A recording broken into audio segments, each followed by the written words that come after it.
ಚಂದುನ ಹೇಗ್ ಕೊಂದ್ರು, ಯಾಕಾಗ್ ಕೊಂದ್ರು ಅನ್ನೋ ಪ್ರಶ್ನೆಗೂ ಕೂಡ ಆರೋಪಿಗಳಿಂದ ಕೆಲ ವಿಚಾರಗಳು ಪ್ರಾಥಮಿಕ ಹಂತದಲ್ಲೇ ಬಾಯ್ಬಿಡಿಸಿದ್ದಾರೆ. ದೈತ್ಯ ಹುಲಿಯ ಹತ್ಯೆ ನಡೆದಿದೆ ಪ್ರತೀಕಾರಕ್ಕೆ ಅನ್ನೋ ಮಾಹಿತಿ ಸಿಗ್ತಾ ಇದೆ. ಚಂದು ಅನ್ನೋರ ಹಸುವನ್ನ ಬಲಿ ಪಡೆದಿತ್ತು ಹುಲಿ. ಹಸು ಕೊಂದ ಪ್ರತೀಕಾರಕ್ಕೆ ವಿಷಪ್ರಾಶನ ಮಾಡಿದ್ದ ದುರುಳರು ಅನ್ನೋ ಮಾಹಿತಿ ಕೂಡ ಸಿಗ್ತಾ ಇದೆ. ತಲೆಮರೆಸಿಕೊಂಡಿರುವ ಹಸುವಿನ ಮಾಲೀಕ ಚಂದು, ಶಿರಾ ಮೂಲದಿಂದ ಇಬ್ಬರು ಕುರಿಗಾಹಿಗಳು ಬಂದಿದ್ರು. ಕುರಿಗಾಹಿಗಳಾದ ಮಂಜುನಾಥ್ ಮತ್ತು ಕಂಬಣ್ಣನನ್ನ ಕೂಡ ವಿಚಾರಣೆಗೆ ಒಳಪಡಿಸಲಾಗಿದೆ. ಅವ್ರ ಪಾತ್ರ ಏನು, ಏನ್ ಕತೆ ಅನ್ನೋದೆಲ್ಲ ತಿಳಿದು ಬರಬೇಕಾಗಿದೆ. ಬಟ್ ಹೋದ್ಸಲ ಆಯ್ತಲ್ಲ 5 ಹುಲಿಗಳ ಸಾವು, ಅದೇ ರೀತಿ ಈ ಹುಲಿ ಕೂಡ ವಿಷಪ್ರಾಶನದಿಂದ ಸಾವನ್ನಪ್ಪಿದೆ ಅನ್ನೋದು ತಿಳಿದು ಬರ್ತಾ ಇದೆ.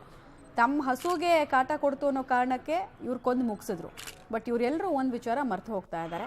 ಈ ಭೂಮಿ ಮೇಲೆ ಮನುಷ್ಯನಿಗೆ ಎಷ್ಟು ಹಕ್ಕಿದೆಯೋ ಹಾಗೇ ಪ್ರಾಣಿಗಳಿಗೂ ಇದೆ. ದಯವಿಟ್ಟು ಇದು ಎಲ್ಲರ ತಲೆಗೆ ಹೋಗ್ಲಿ. ಡೀಟೇಲ್ಸ್ ಕೊಡ್ತಾರೆ ವಿಜಯ್. ಈ ಪ್ರಕರಣದ ತನಿಖೆ ಯಾವ ರೀತಿ ನಡೀತಾ ಇದೆ? ಅಬ್ಸ್ಕಾಂಡ್ ಆಗಿರುವಂತಹ ಚಂದು ಬಗ್ಗೆ ಏನಾದರೂ ಕ್ಲೂ ಸಿಕ್ಕಿದೆಯಾ? ಮತ್ತೆ ಹೇಗೆ ಇದನ್ನೆಲ್ಲ ಪ್ಲಾನ್ ಮಾಡ್ಕೊಂಡ್ರಂತೆ? ಯಾವಾಗ ಈ ಪ್ಲಾನ್ ಅನ್ನು ಎಕ್ಸಿಕ್ಯೂಷನ್ ಮಾಡಿದೀವ್ರು? ಎಷ್ಟು ದಿನಗಳ ಹಿಂದೆ ಅನ್ನೋದೇನಾದ್ರೂ ಬಾಯ್ಬಿಟ್ಟಿದ್ದಾರೆ ಆರೋಪಿಗಳು?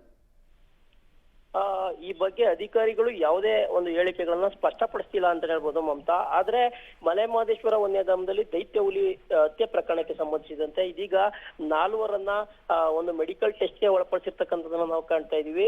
ಅವರ ಪಚ್ಚೆಮಲ್ಲು, ಗಣೇಶ, ಗೋವಿಂದರಾಜು ಹಾಗೂ ಶಂಪು ಎಂಬ 4 ಇದೀಗ ವಶಕ್ಕೆ ಪಡೆದು ಅವರನ್ನ ವಿಚಾರಣೆಯನ್ನ ನಡೆಸಿದ್ರು. ಆ ವೇಳೆ ಒಂದಷ್ಟು ಸತ್ಯಗಳನ್ನು ಕೂಡ ಬಾಯ್ಬಿಟ್ಟಿರ್ತಕ್ಕಂಥ ನಾವು ಕಾಣ್ತಾ ಇದೀವಿ. ಮತ್ತೆ ಈ ಹಸುವಿನ ಮಾಲೀಕ ಬಂದು ಚಂದು ಅಂತ.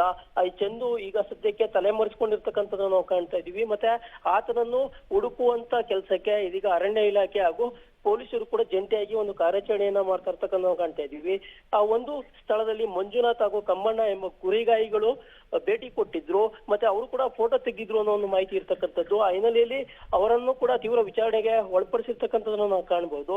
ಇದ್ರ ಜೊತೆಗೆ ಈ ಸದ್ಯಕ್ಕೆ 4 ಅಂದ್ರೆ ಪಚ್ಚೆಮಲ್ಲು, ಗಣೇಶ, ಗೋವಿಂದರಾಜು ಹಾಗೂ ಸಂಪು ಈ 4 ಕೂಡ ಕೊಳ್ಳೇಗಾಲ ಆಸ್ಪತ್ರೆಗೆ ಕರೆದುಕೊಂಡು ಬಂದು ಈಗ ಮೆಡಿಕಲ್ ಟೆಸ್ಟ್ ಅನ್ನ ಮಾಡಿರ್ತಕ್ಕಂಥದ್ದು. ಮತ್ತೆ ಒಂದು ನ್ಯಾಯಾಲಯದ ಮುಂದೆ ಕೂಡ ಹಾಜರುಪಡಿಸ್ತಕ್ಕಂಥ ಒಂದು ಸಾಧ್ಯತೆಗಳು ಕೂಡ ಇರ್ತಕ್ಕಂಥದ್ದು ನಾವು ಕಾಣ್ತಾ ಇದೀವಿ.